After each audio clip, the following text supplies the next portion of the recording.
Hi, my name is Dr. Daniels, and you're listening to Healing with Dr. Daniels.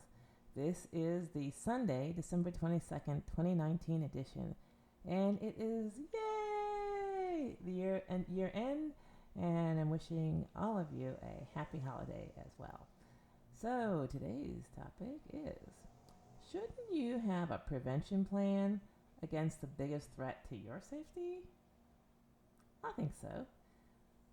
So, what's the big threat? What's the elephant in the room?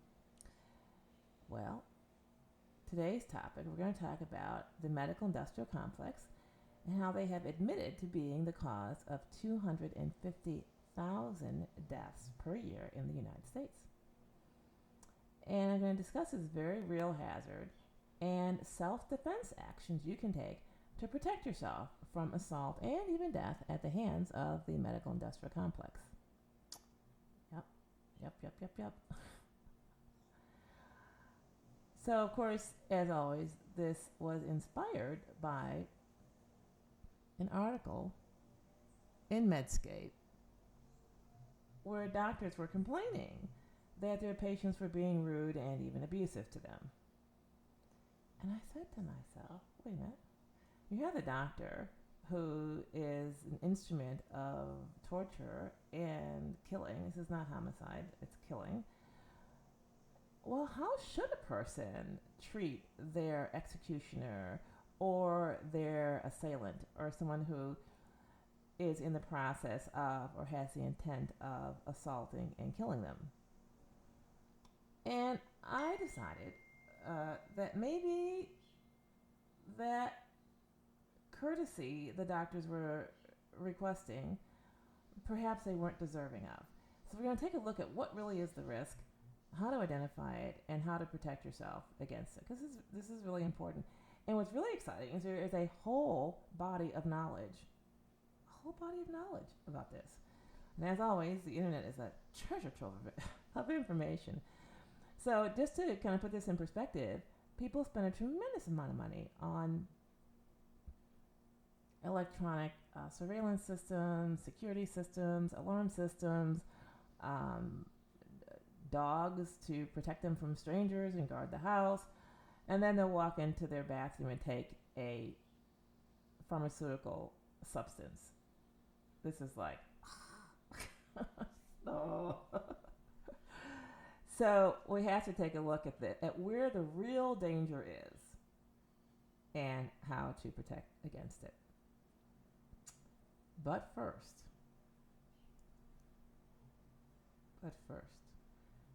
we have to take our turpentine. Let's see here. What have we got? We have got our sugar. Let's get our sugar together. It's a spoon. White sugar.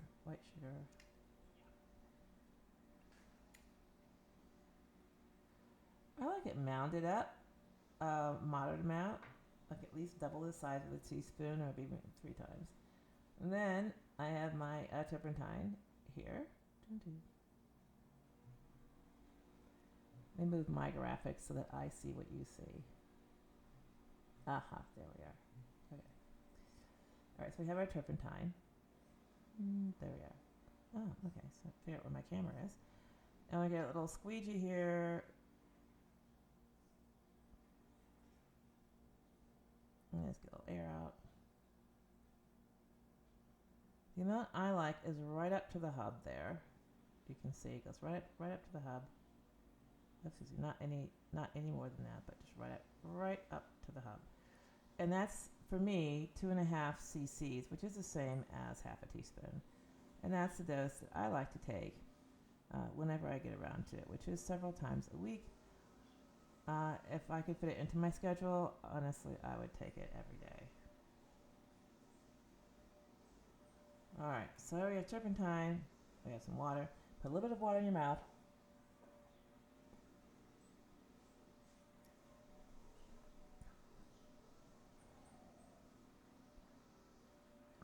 This gives the turpentine sugar a very smooth ride all the way down the back, and you don't have to taste it as much.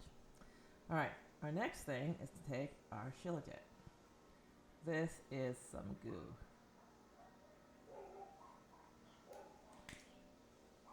There we have it. That is goo. Yep. So how do you take this kind of goo? And the answer is you have this little metal spatula. You just dig out a little wedge.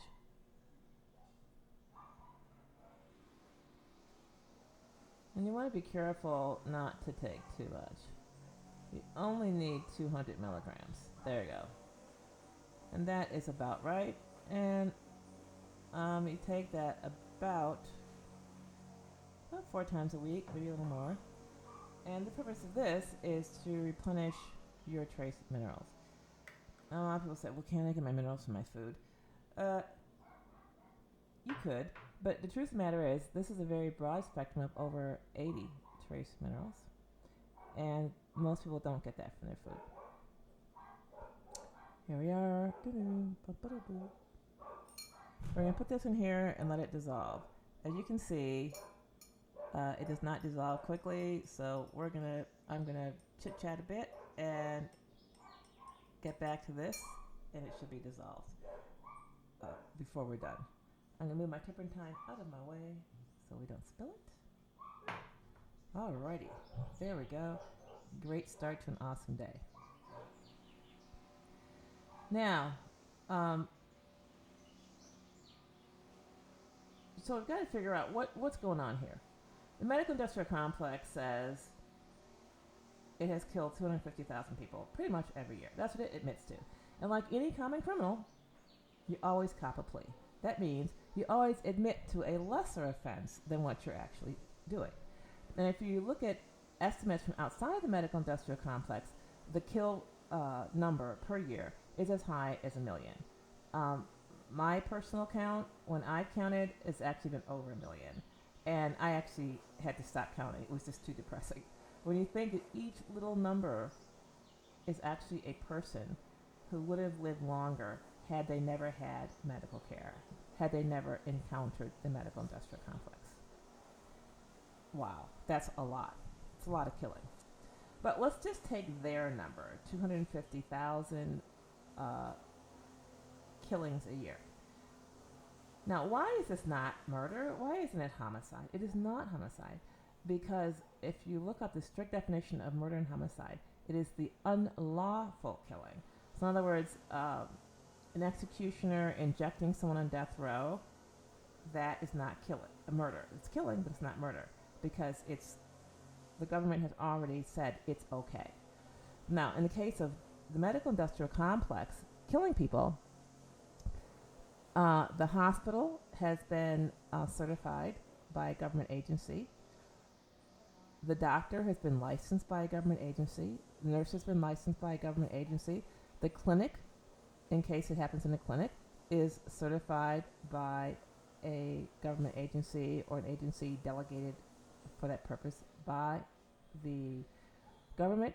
Even the payment in many cases, Medicare or Medicaid, is made by the government. And the drugs are certified by a government agency. So every single implement employed and used for the process of killing has been licensed, certified, and approved by the government, even the process itself. So the standard of care is indirectly sanctioned by the government because if a person is harmed and the doctor does it according to the standard of care, then a government agency, the court, will say, hey, no crime here, and not even an economic penalty. So it's important to understand that there is no thin blue line or anything in terms of government disapproval of this process. This is a totally government-approved process. All right. Now, just to check this, I looked up how many people in the United States are killed every year. I didn't say murdered, I said killed. I deliberately looked up the word killed. And the answer that I was given was 15,000. This is a government number. So clearly, the government is not counting these 250,000 killings that happen in the medical industrial complex. It is not being counted. All right. But now, it's 15,000 killings that are not government approved happen per 327 million people. That's the population of the United States during the year that these figures were received. So the ratio of death per population is 15,000 per 327 million. Those of you who are into math, that would be 0.045. So per 100,000. Now, they also have a violent crime rate. We'll see where I'm going with this in a minute. The violent crime rate is 328 people per 100,000 American citizens. I'm like, whoa, that's a lot of violent crime. But if we get our denominators the same, 100,000, what we really want to get at is how many violent acts of violence have to happen before one person is killed. And so what is that ratio? And then we can work back and say, okay, this is the number of acts of violence in the medical industrial complex, roughly, that correspond to each killing. All right. So if you do all this math, it turns out to 7,161 acts of violence for every death. So if we take the 7,161 violent acts per death, multiplied by 250,000, we get the total number of acts of violence every year committed by the medical industrial complex. It's a big number. It's 1.79 billion. Wow. Or 5.4 acts of medical violence per year for every U.S. citizen. You're like, well, that's a lot of acts of violence. That's what I thought. I said, well, what could an act of violence be? So for this, I had to go look, again, a dictionary. We want to make sure we're sticking to clear communication here. Clear communication. So an act of violence, depending on the jurisdiction, is homicide, murder. That means when an individual dies as a result of an act. Okay, so we're going to count that 250,000 as an act of violence, straight up. Then there's assault. And what's assault? That's when you injure, bruise, pierce, or cut the skin. That means every time you get a blood draw, act of violence. Every time you get an injection of anything, whether it's a vaccine, a steroid injection, act of violence. Sexual assault, every pelvic exam, act of violence. So how is a pelvic exam, sexual assault, or rape? I did a whole 1 hour show of this, but basically the sexual touching is under false pretenses. The pretense is that it's beneficial to a lady's health when actually it's not. But you can go watch that in my archives. Robbery, that basically means taking money from someone against their will or deceiving them. And in medical context, this happens pretty much all the time. How often do you go to the doctor and you don't even know how much it's going to cost? Right, you're being robbed. And then negligence, we won't even look at that. Endangerment, every time a doctor writes a prescription, it's endangerment. And so if you look at this then, it's easy to see how clearly there can be 5.4 acts of violence per U.S. citizen. When you leave your doctor's office with 5 prescriptions, that's 5 acts of violence. We haven't even counted the needle piercing your arm for the blood test to check if the drugs are doing their job of harming you. So in one office visit, clearly you can have quite a few acts of violence. So what do you do? What can you do to protect yourself from this? No, not an alarm system in your house. So I said, well, wait a minute. What about self-defense? What about preventing violence? Let's take a page from the people who prevent violence. And I went and looked on the internet for quite a while before I found something that I thought, hey man, this makes sense. And this has a direct one-to-one correlation to the medical industrial complex situation and in avoiding violence in that context. So let's take a look. This is from functionalscience.org. selfdefense.org/awareness-prevention.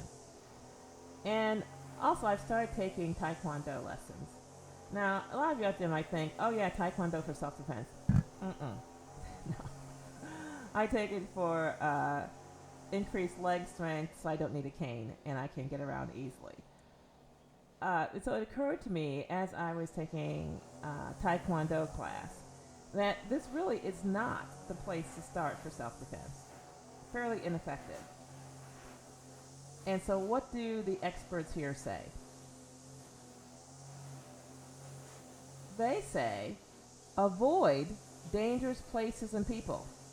Now, this site is selling self-defense, weapons and blah, blah, blah. But the first thing to do is not buy their product, is not get a weapon, but to avoid dangerous places and people. And so what this involves is identifying what are these dangerous places and people.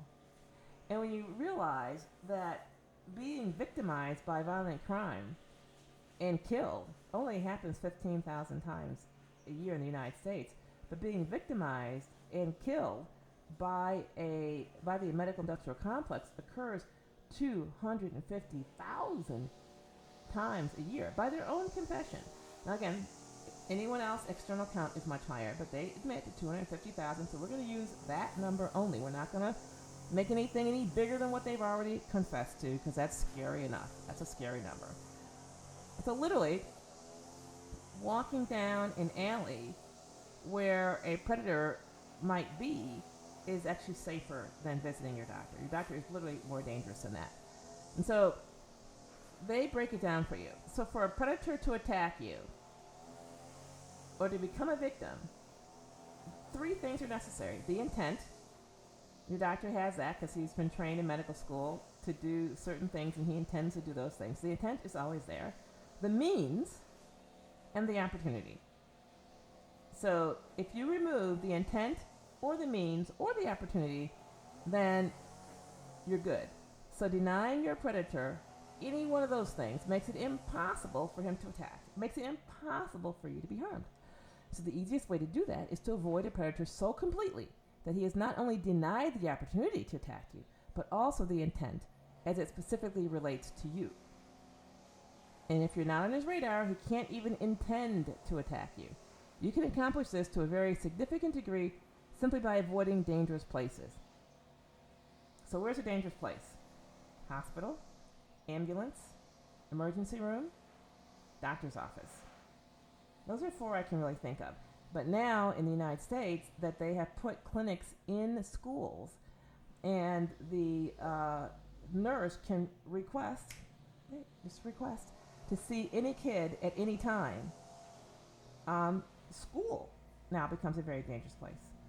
And because a child, when you send him to school, can be injected, medicated, and even die, and that has happened.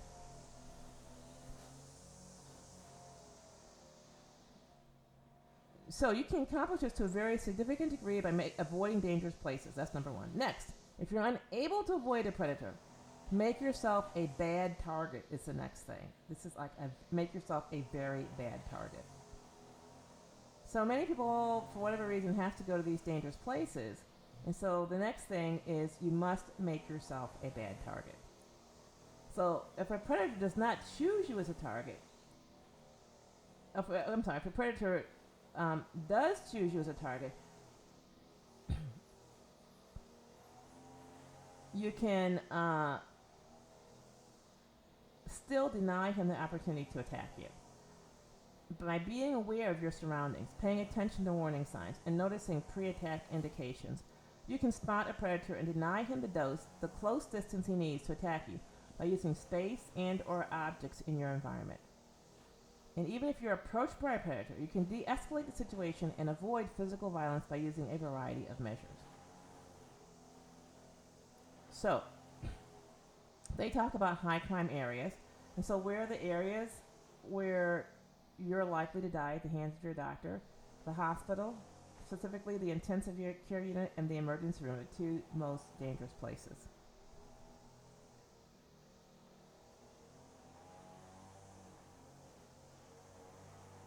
So even if violence in such areas is not targeting people like you, it is possible to get caught in the crossfire. So among violent people, so violence is more likely to occur in the presence of violent people. Obviously, high crime areas ranks as the top of this list for being among violent people. In addition, violence often takes place where groups of young males hang out, particularly where they're drinking. So, obviously, avoid young males who are drinking. And you might be surprised to know how many doctors actually are intoxicated while performing surgery and even in the office. So, you can even ask your doctor, where his favorite bar is or what his favorite drink is. And that will give you a tremendous amount of insight right there. So you don't want to hang out among violent people. And this would be any doctor who pulls out a needle or a prescription pad, because that would be a vehicle of death and harm. So places among people who don't like you. This is important. And you might want to chit-chat with the doctor to figure out if he likes you. And if he says to you, well, this is going to hurt, but we're going to do it anyway. That's not a very friendly thing to say or to do. So places where you're different from everyone else and where that difference is not well accepted can be dangerous. So if you're a white American walking around Tokyo, it's highly unlikely you're going to have a problem. But if you're a white American male walking around, say, Afghanistan, well, different story.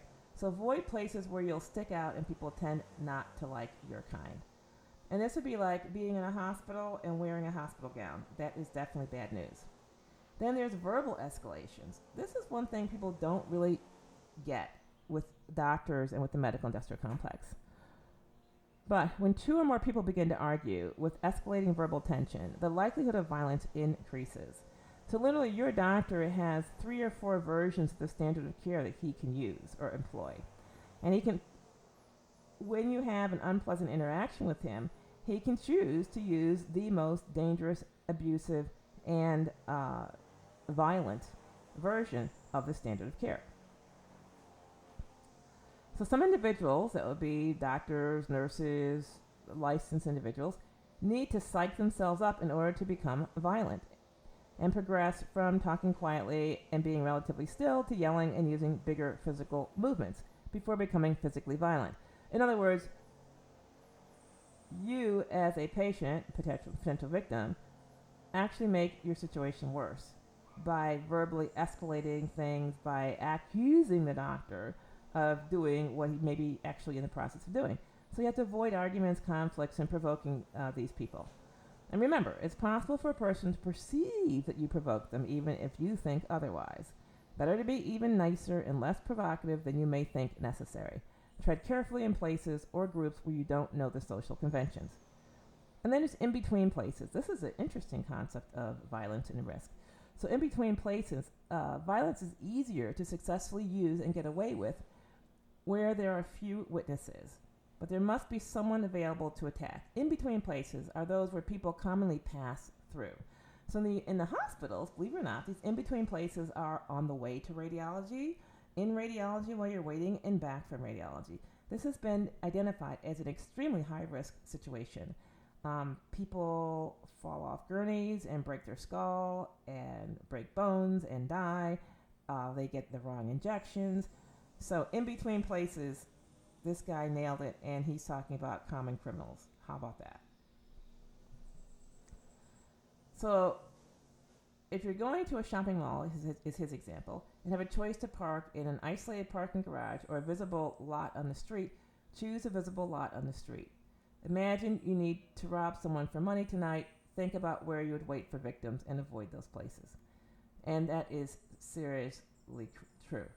So a rapist or serial killer, and this is what doctors are, is they are serial killers.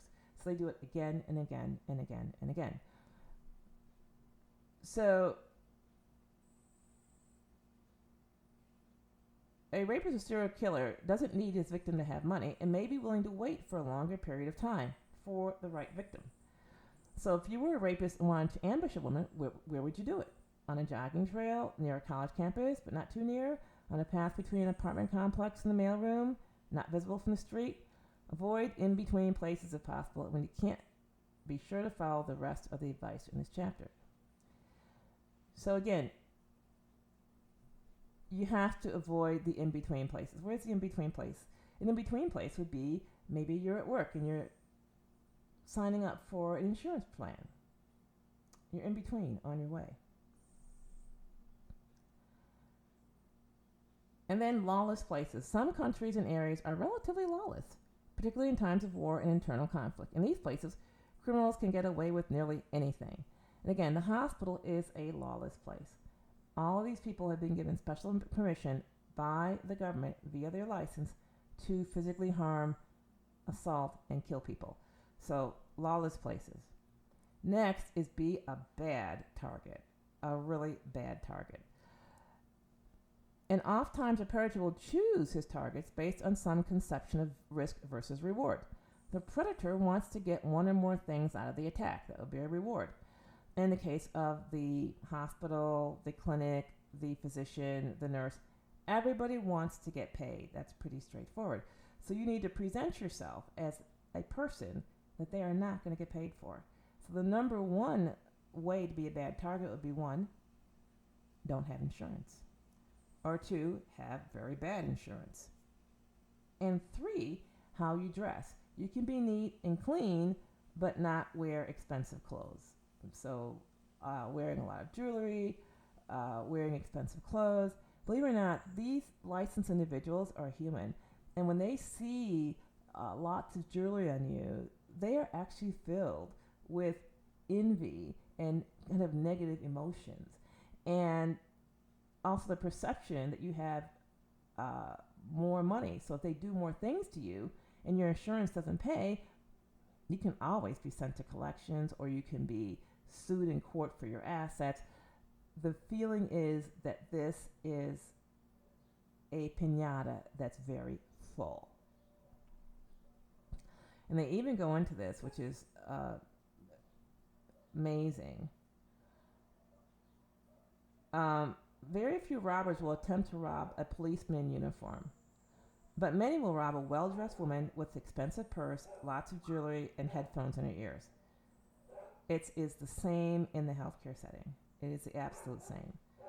That person, that woman with an expensive purse, lots of jewelry, and expensive electronics is going to be perceived by the medical industrial complex, by these licensed individuals, as an opportunity and a good target.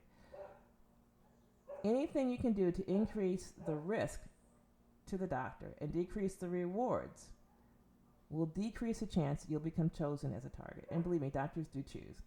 They might look at a lady who's modestly dressed, say in something from a thrift shop, and say, oh, I'm not going to recommend a surgery for her. I'm not going to recommend a procedure. I'm going to recommend something less expensive. And in medicine, less expensive correlates with less dangerous. Also, when people are physically fit, it shows. And attacking a fit person is more risky than attacking one who is visibly out of shape.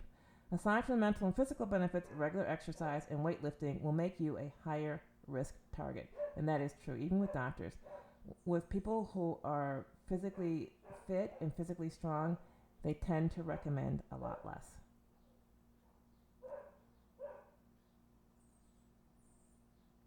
Again, clothing persons wearing can inhibit movement. Who would you prefer to attack? A woman in a tight skirt with high heel shoes, or a woman wearing jeans and running shoes? The clothing and shoes a person wears can tell a predator a lot about them. Wear clothing that allows you to move well. And really, this works in doctor's offices. If you are a woman and you go to your doctor's office in high heels, he is more likely to recommend invasive, dangerous, deadly things, even pills. And here's a real pearl here. If you know how to use it, carry a visible weapon. It can significantly increase the risk to a potential attacker. Would you rather attack a woman with pepper spray in her hand or one with nothing? Think about the type of person you'd choose to attack if you needed to get money today. Your doctor, no different. And even when I was in medical practice, so I had a practice in the inner city, and I had a lot of patients from all walks of life, though. So one of my patients, I did not realize that he was a very wealthy, multimillionaire, real estate, whatever. Because I just see people in the office and say, "Oh, hi, how are you doing? What can I do to help you?" And I help them, and that's pretty much it. So I have to lift up his shirt in the back to listen to his lungs, and I do, and I see this gun. So, and emotionally, all this stuff took over. Like, what can I do to get this guy out of this office as quick as possible? And so, of course, he's a really nice guy. He said, "Oh, doc, don't worry about that. I just use that to defend you. You're a good doctor." I'm like, "Oh, thank you." But what immediately goes through the doctor's mind when he sees you with a visible weapon is, how can I get this person out of here as quickly as possible? And that means basically, how can I not harm this person?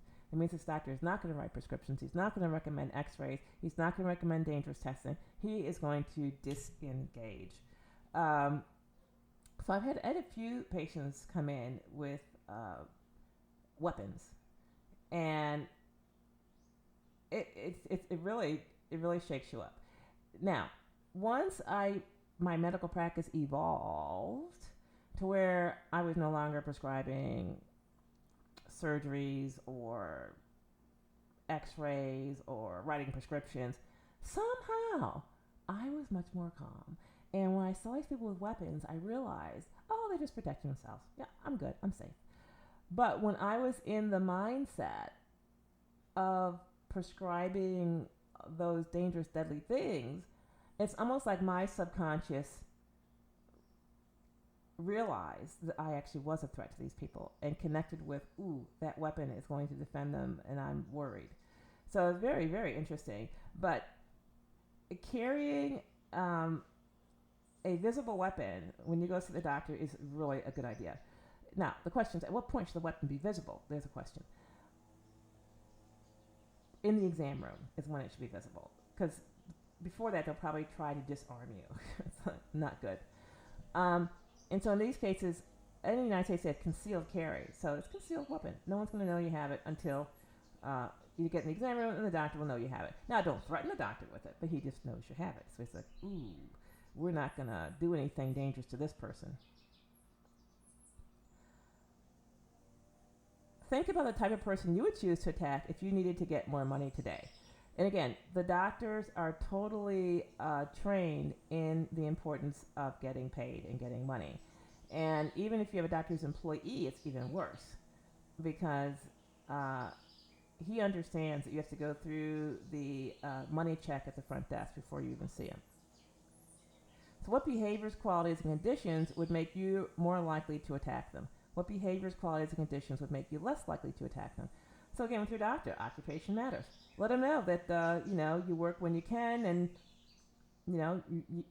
when you get paid, then of course you can pay him, and that's going to make him like, ooh, let me not recommend the $20,000 surgery. Maybe I can recommend the $50 this or that. The next thing is decreasing rewards. You cannot change aspects of your physicality. So you can't change your height, your weight, your color, but you can change your behavior that would be rewarding to a predator. What does wearing expensive clothing and jewelry tell a predator looking for money? What kind of car do you drive? What does it tell a potential predator? What does wearing revealing clothing show to a man who's already thinking about rape? So think about what you would look for in a victim in terms of rewards, and eliminate those things as best as you can. So when you go visit your doctor, don't drive your most expensive car.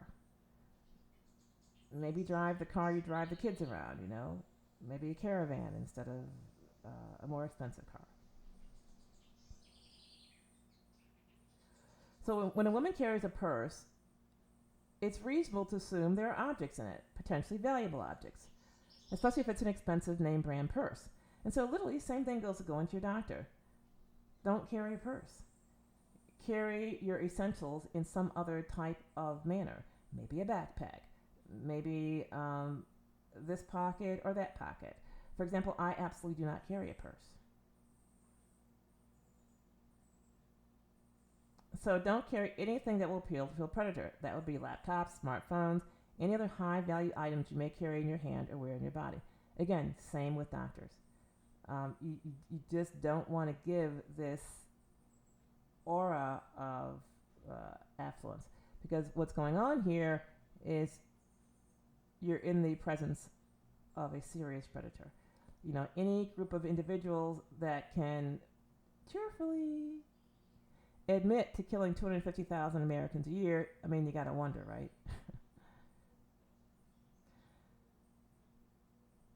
So it says keep your home, car doors, and windows locked. Don't open the door for strangers. Now, the parallel for the doctor is don't take your clothes off. Say, Doc, I came here complaining of a cold. I don't need to pull my pants down. So, really think this through. Allowing the doctor to do a public exam when you came there for a cold is the same as opening the door for a stranger, unlocking the door for a predator.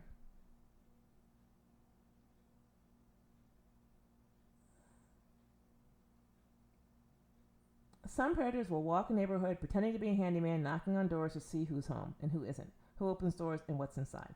This is the same thing as a screening test, and this is why you should never do a screening test. So, screening test is just like a predator walking from person to person, doing these screening tests to see, offering them to see who shows up, that's who's home, and who isn't, who opens doors, who willingly submits to the screening test, and then what's inside. So most positives from screening tests, 90%, are false alarms. And so really it's just, these screening tests are just an intro to more assault and to the ultimate killing. Have a plan for home invasions and make sure everyone in your home knows that plan. Now you can have your plan. Let me tell you my plan. My plan is home invasion. My body's my home. My plan is I have no health insurance. Everybody knows if anything happens, if I drop down, if I pass out, do not call the doctor. Do not take me to the hospital. You want to take me someplace? Take me home and see if you can get me to drink a glass of water. That is the home invasion plan. Now, your plan will vary depending on the size and layout of your house. There's your body, where the exits are, how many people live in it, and their ages. And when making your plan, remember the goal is not to kill an intruder, but to keep yourself and your family safe. Escape may be your first priority. Again, my first priority, escape, right? Do not take my body or myself to an emergency room or a hospital or call a doctor. Everyone has those instructions, and everybody knows that is it. Now, anything else you want to do, great. But if you want to really get involved, scrape my body up off the ground, take me home, put me to bed, make sure I'm warm and comfortable, offer me some water. That's the whole plan. Now, it's highly unlikely your home will be chosen, but if it is, any barrier will act as layers in your security system, alerting you to the progress of the intruders. So again, the important thing is you need to have a plan. A lot of people are like, oh my God, I didn't realize this would happen. I said, well, what did you do? Well, I called 911 and I thought, stop, and right there. So you have to have a plan not to call the people who are going to kill you. So in Philadelphia, they actually did a study on gunshot wounds. And Philadelphia is a pretty violent city, so it's a lot of gunshots, and people get shot. So they had a lot of material.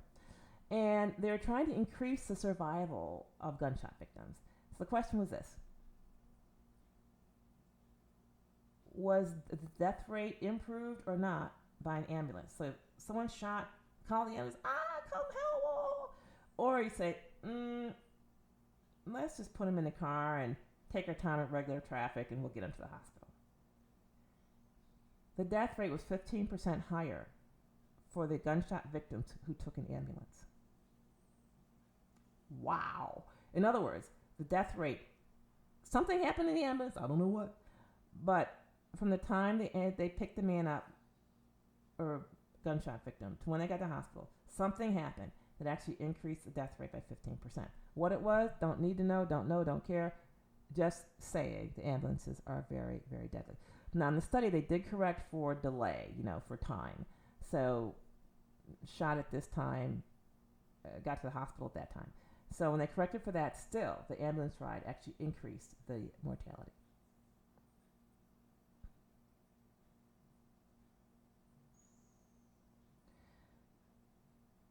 So, some people have a philosophical problem with owning or using guns, although, this is a writer, says he'd prefer if no one was violent or used guns. That's clearly not the world we live in. I once had an instructor in a handgun course explain that a gun is like a parachute. No one wants to use a parachute, but if you're in a plane, it's going down, you have the opportunity to jump out with a parachute, you sure would be glad you had one. And he says he feels the same way about guns, and it's a valid argument. Regardless of how you feel about them, if intruders ignore your motion sensing lights, break in through your door or window, continue into your home despite your alarm going off, and are about to enter the room you and your family are waiting in, having a gun, the ability to use it, and a plan with a good chance of success would surely beat the alternative. Now, so my husband was a retired assassin. Yep. And he was a gun safety instructor as well. So he had a lot of familiarity with guns. And so I, of course, had none. So I would ask him questions about his gun. Well, honey, how often have you had to pull that gun? And how often do you have to shoot people? And so outside of his being assassin, he retired from that. He told me that often just pulling his gun, even though he was ready to shoot and kill the person, was enough. And so he only had to, in his civilian life, pull his gun once every 4 years. And when he pulled it, often he didn't even have to use it. The situation de-escalated very quickly. So the other thing to realize about a gun is just the presence of the gun often makes a huge difference. And people who intend to harm you, doctors included, they do take that into account. If they have patients who are armed, they don't recommend surgery for those patients. Oh no. Because what's going to happen if the surgery doesn't work? And of course, the surgery never works. He knows that because he's been doing the surgery for years. So having a gun, having it visible to your potential assailant is huge. And be aware of your surroundings. It's always better to be aware and mindful, not just for self-defense, but get into the habit. So most people do the same things day after day, week after week, month after month. You should be aware of what's normal in your neighborhood, when you walk your dog, in public areas, and what's not normal. So when your doctor recommends a new drug for prevention, that's not normal. Red flag. Danger, danger. So when something or someone is out of place, take note.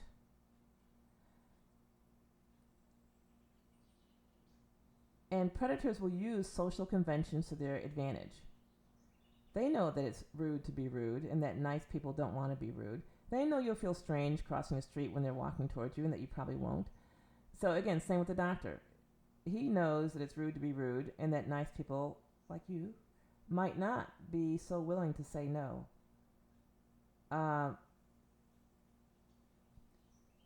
that you won't tell them to get out of your face when they come too close, or that you'll shake their hand when they put it out for you. The most dangerous predators won't seem like predators on the surface, but odds are you'll know something isn't right. They'll be where they don't belong, or they'll be doing something a normal person would not do. It may be something small, but if you're aware and paying attention, you'll see it. You don't have to be paranoid. You simply need to be aware and pay attention to your feelings. So, warning signs. This is great. Forced teaming. The predator, the doctor, will use the word we to establish a relationship or show you have something in common. It's abnormal for a stranger to use the word we with you. So your doctor will say, well, we have to fill in the blank, when he really means you have to. So forced teaming.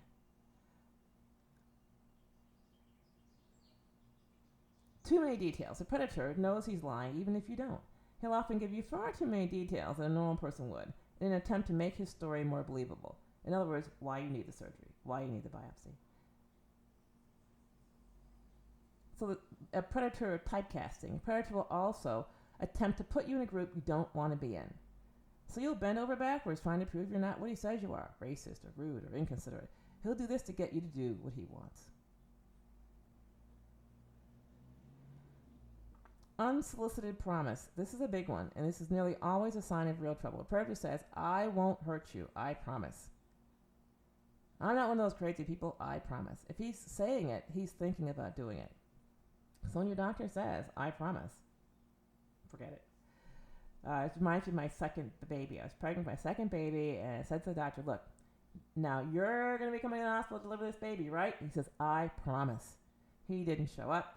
His partner, who I expressly did not want to be involved in my care, did an unnecessary C-section, was very abusive, cut me open without anesthesia. It was horrible.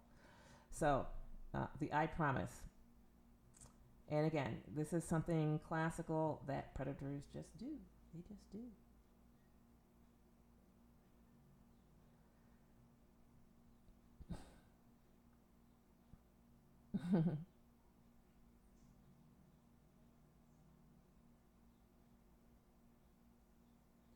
So in addition to the above warning signs, there's a number of common pre-attack indicators you should be aware of. One of the most common is witness check. Before an attack, the perpetrator will know he's about to do something illegal. In the case of your doctor, something harmful. So he either wants witnesses to see what he's doing for status, or he wants to be sure there are no witnesses to see what he's doing. In other words, this is why, oh no, you can't bring someone into the operating room with you, or you can't bring someone into the exam room with you. That's what this is all about. And to say that you can't bring someone to the operating room is totally ridiculous, because they have salespeople in the operating room who are gowned up that you don't know about. They have students in the operating room. Why can't you pick someone to be in the operating room? Just think about that. Think about that. Why is it that you can't pick someone to be in the operating room? Answer: a lot of things happen in the operating room they don't want you to know about. And in the case that something goes wrong, generally the operative notes are doctored or changed. And if you or someone not on the team is in the room, then that can't happen. That changes things. Highly skilled predators may operate in groups. That would be a team: the doctor, the specialists, the nurses. Doing so will allow them to hide some pre-attack indicators, but this often creates others. In a team of two or more, the predator in front of you can avoid the witness check, for example, by relying on his partners as a lookout. And this is absolutely the case in medicine. One may be approaching you from the front while the other walks up from the rear. The man approaching from the front sees what's behind you. The man from the rear can signal the one approaching from the front if the coast is not clear, removing the need for the witness check. It's also possible for two or more predators to use cell phones for this purpose as lookouts and to coordinate the timing of their movements. And so what you'll have then is you'll have the doctor refer you to this specialist, to that specialist, other specialist, and then when you're not there, they're all communicating, trying to figure out which surgery you're most willing to consent to.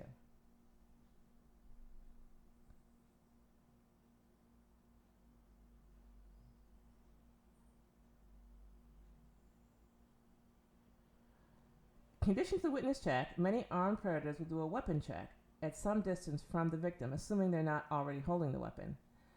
Obviously, the existence of a visible weapon in the hand of an approaching stranger is a very reliable pre-attack indicator.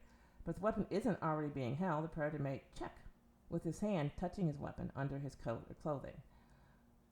But the third common check is the victim check, where the attacker surveys the victim as he approaches to make sure he's made the right choice and to monitor the victim for a weapon or counterattack. And in medicine, you'll often question, why all these steps? These steps are the victim monitoring process. The check to make sure that what they have is a compliant, cooperative, easy victim.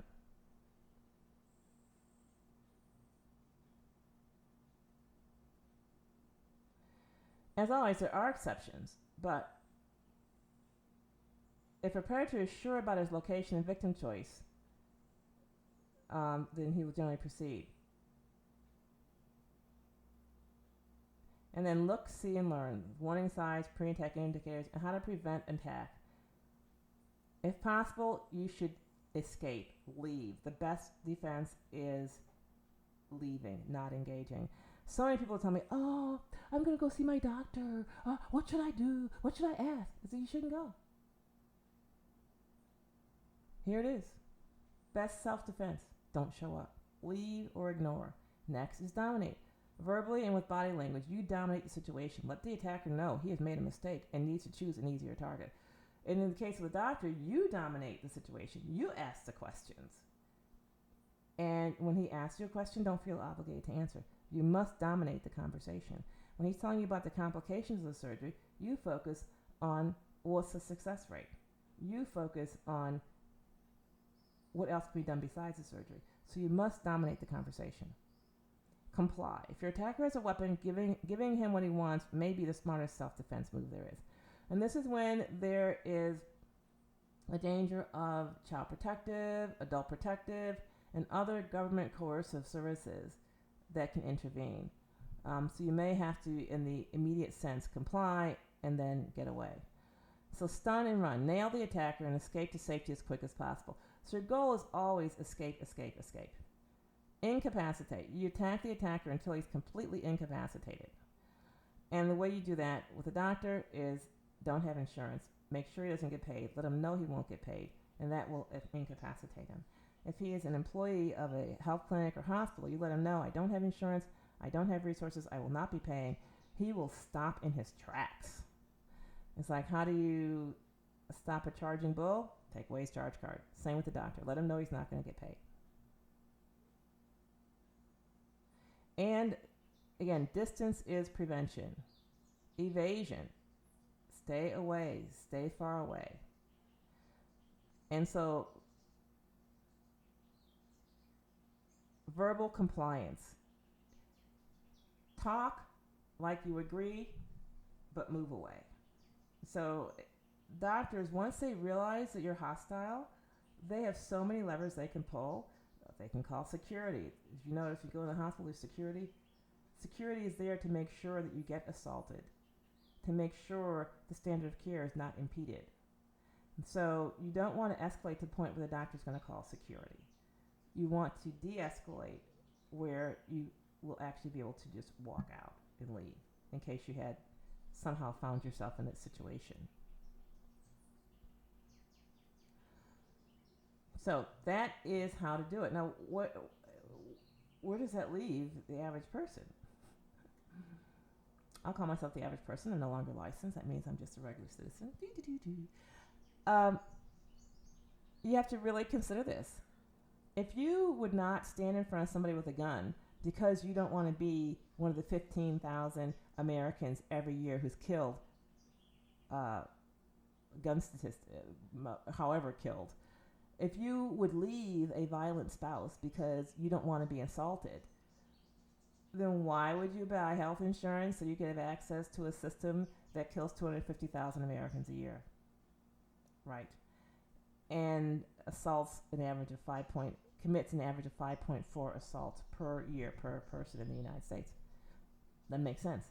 So the first strategy is avoidance. For me, my avoidance plan is I live in a place where I can't get to a hospital, and a hospital can't get to me. I've elected not to have health insurance of any kind, none. So everyone understands. Touch me, you do not get paid. Unless, well, actually, honestly, they just wouldn't get paid. I wouldn't show up. But for those of you who might show up, you need to let the person know that no one's getting paid unless you know what they're going to do in advance, how much it's going to cost, and you consent to it. So no consent, no payment. No one's got the right to intervene on your behalf, even if you're unconscious. It's like, no. And most people don't realize that even when you're unconscious, most cases, that once you become horizontal, you will wake up. And it's always smelling salts. So you must avoid. And then what else do you do while you're avoiding? Well, at least 75% of hospitalizations are due to not drinking enough water. Increase your water intake.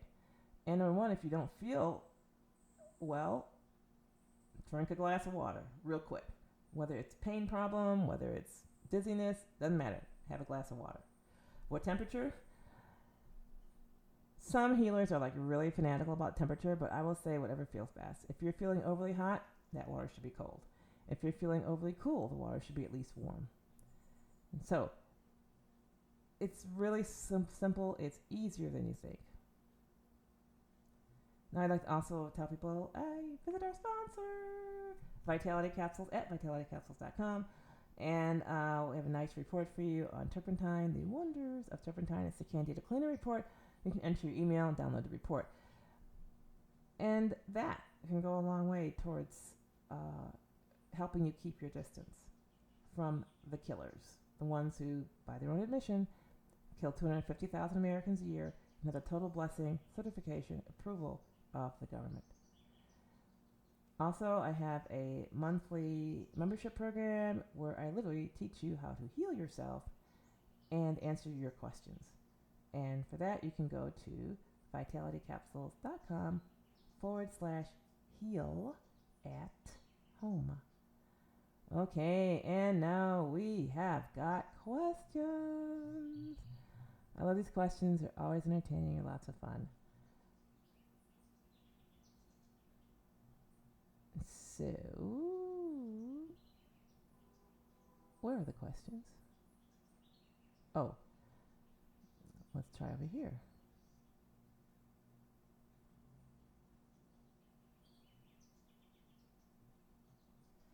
Questions.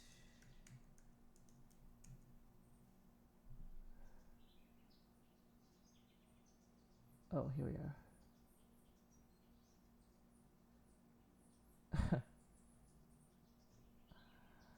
All right, we've got questions.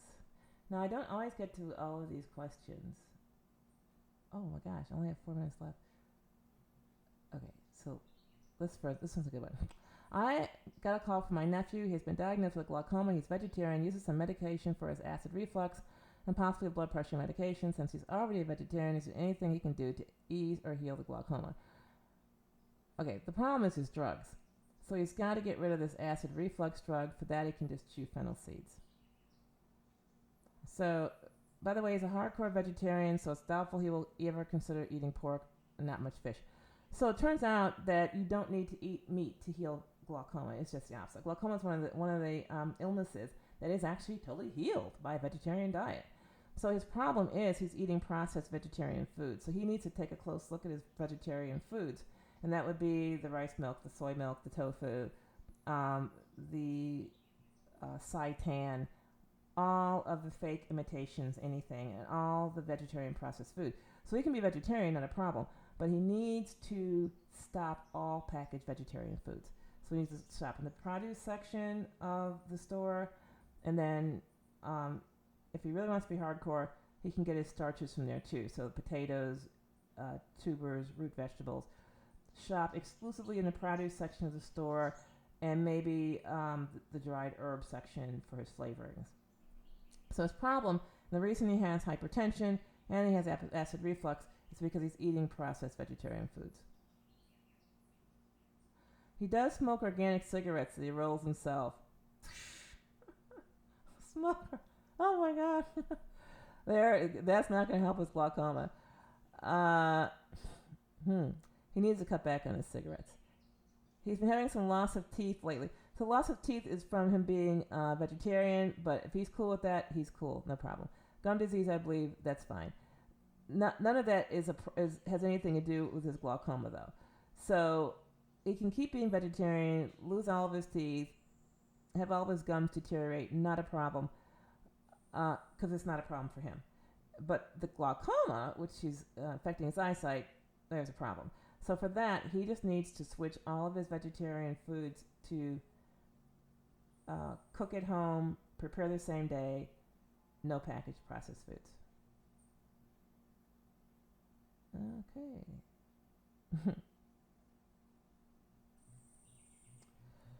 All right. We have only 64 seconds left, not even. I'm trying to find...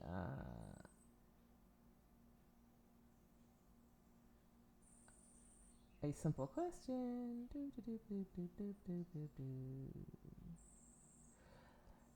Is undermethylation and overmethylation something related to muff fur? The answer is no. 64% of Americans have muff fur, and they are perfectly healthy. So, you don't need to worry about your muff fur. It is not a factor in your illness. All right, that is it. we are done for this episode, and as always, think happens, happy holidays, and we'll see you, believe it or not, next week.